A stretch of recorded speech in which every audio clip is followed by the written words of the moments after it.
Okay, you guys, so in this vlog, I'm just gonna be sitting here talking to you guys.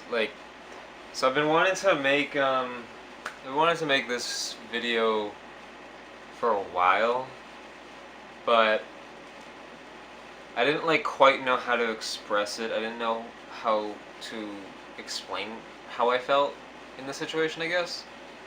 Um, but here's my shot at it. Um,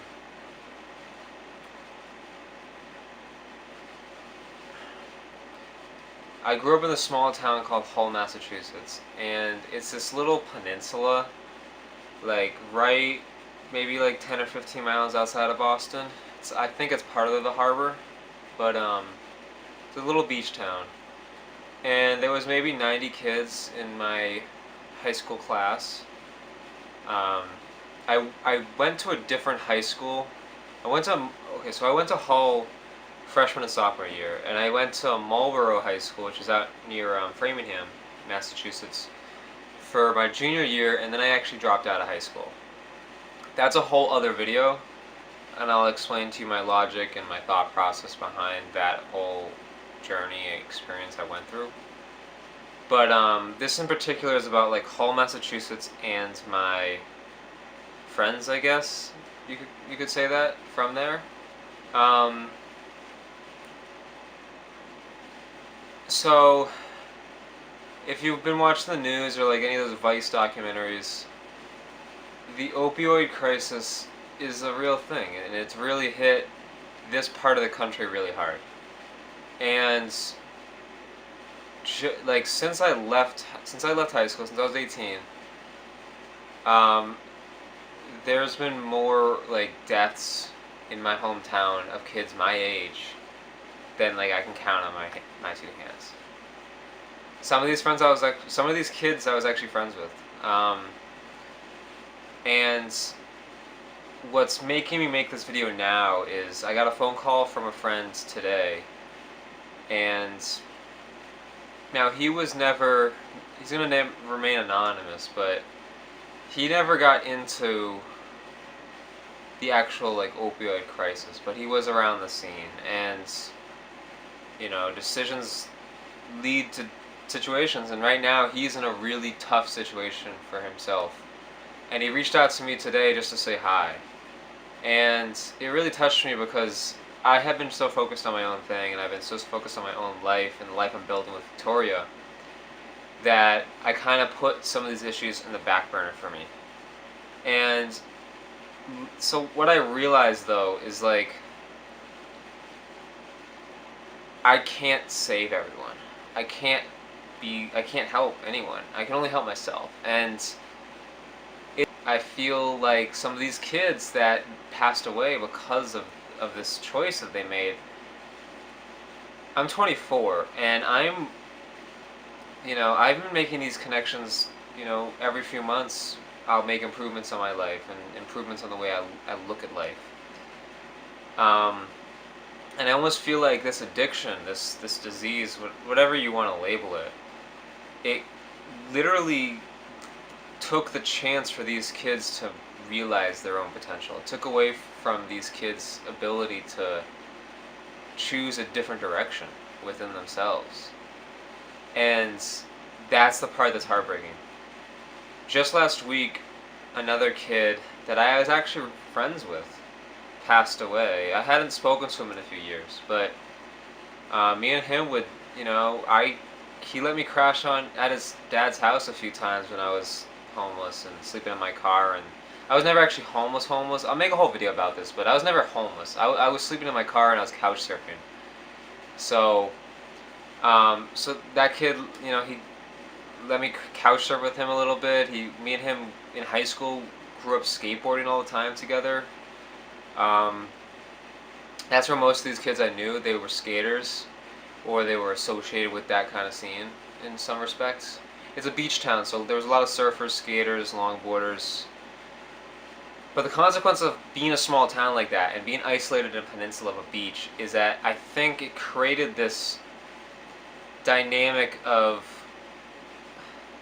I think that it created the perfect formula for these kind of outcomes for kids that stay in town. I left when I was 16. I left to move to Marlboro, and then I got to an apartment in Quincy and started my life. But if I had ever left that town, I don't know where I'd be.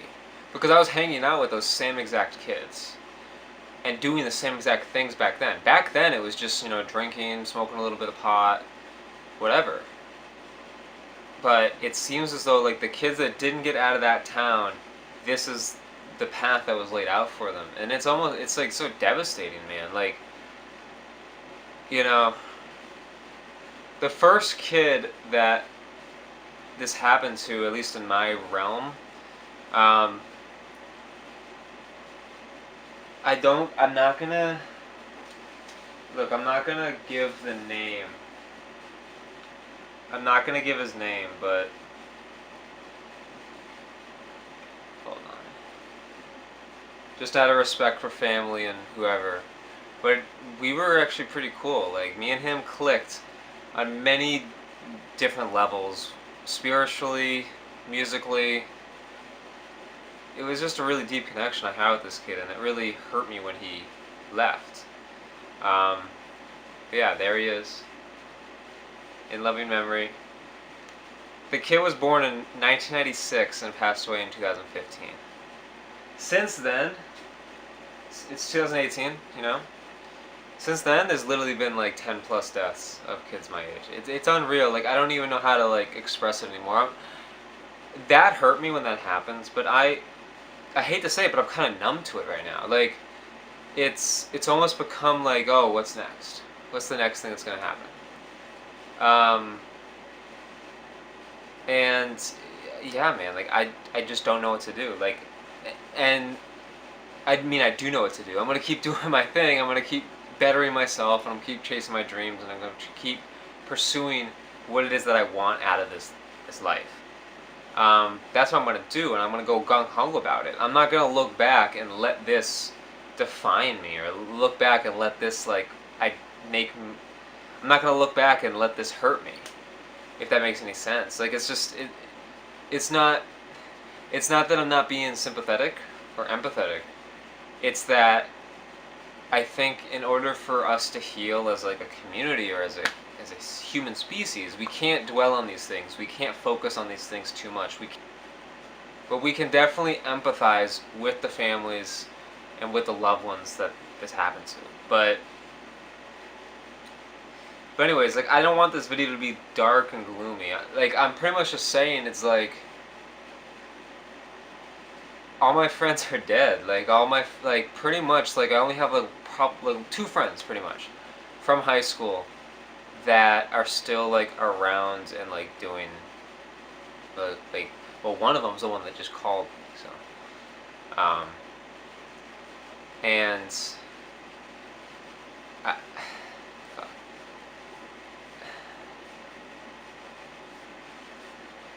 like, I know I wanted to put this together as a video, but I didn't know how this would turn out. I didn't know how to express myself. I had no prep before this. I just, like, set up the lighting and went about it. So I think this is more or less just a way of getting it off my chest and sharing it with the universe, with YouTube, with you guys.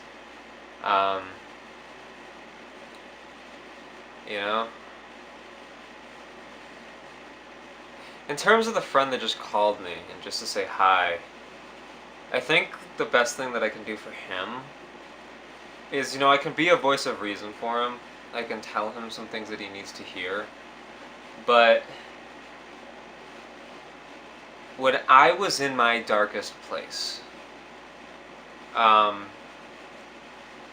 see, here's a quick story I'll tell you guys about.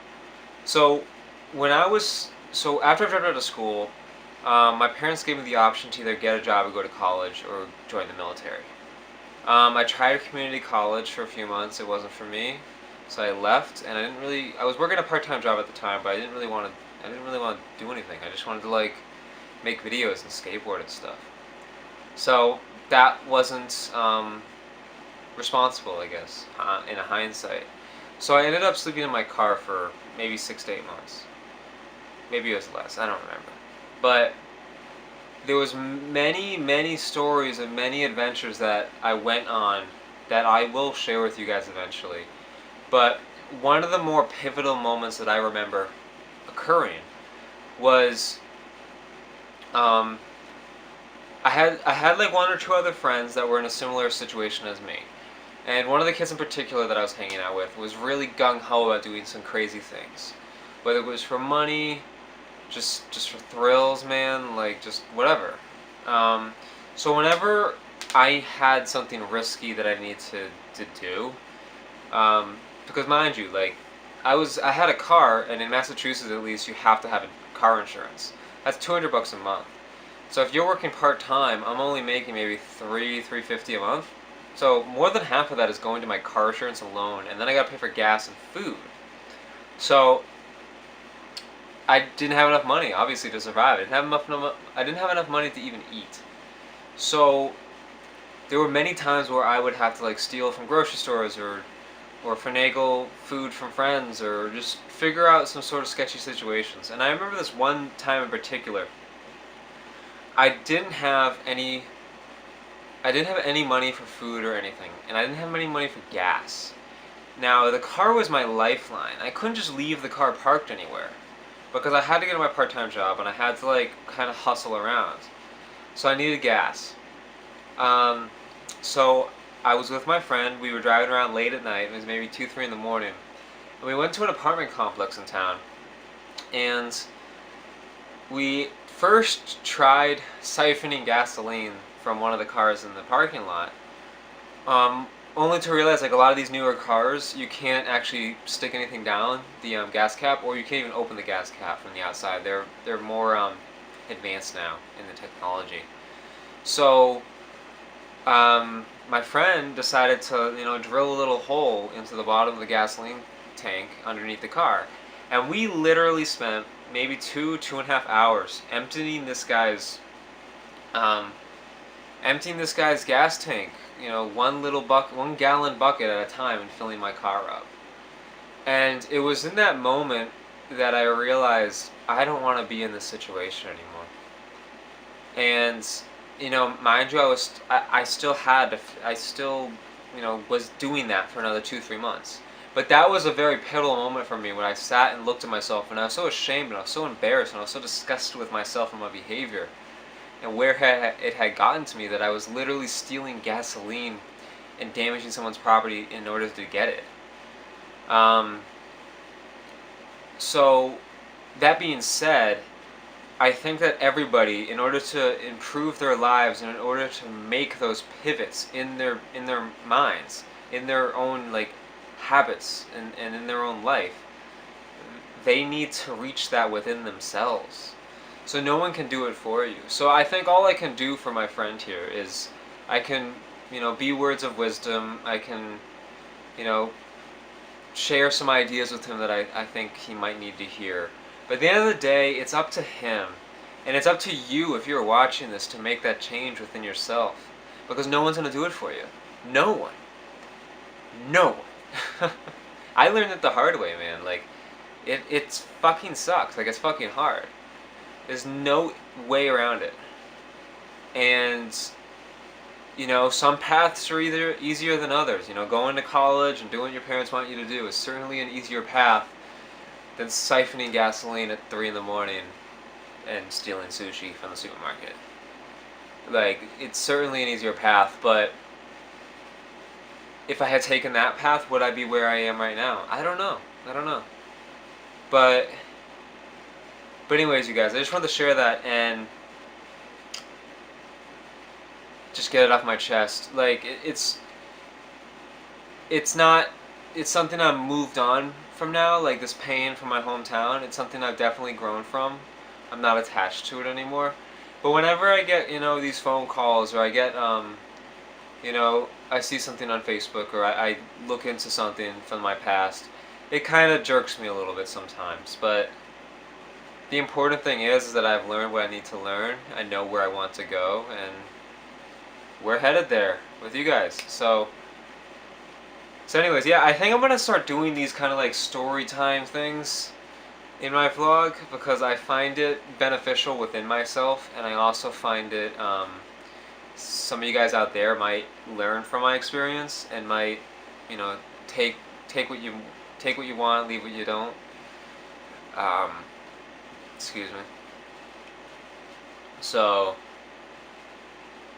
I don't know if I'm gonna call this session anything in particular, or if I'm just gonna like leave it as its own vlog. But for now, this is its own vlog. So thanks for checking out my channel, you guys. I love you. Subscribe, hit the like button, leave a comment, do whatever you gotta do. I'm not going anywhere. Victoria's coming home at the end of the week though, so that's exciting. Super excited. The Rad Vegans, I haven't been uploading as much as I should have, but it is what it is. It's all good. So I love you guys. Thanks for watching.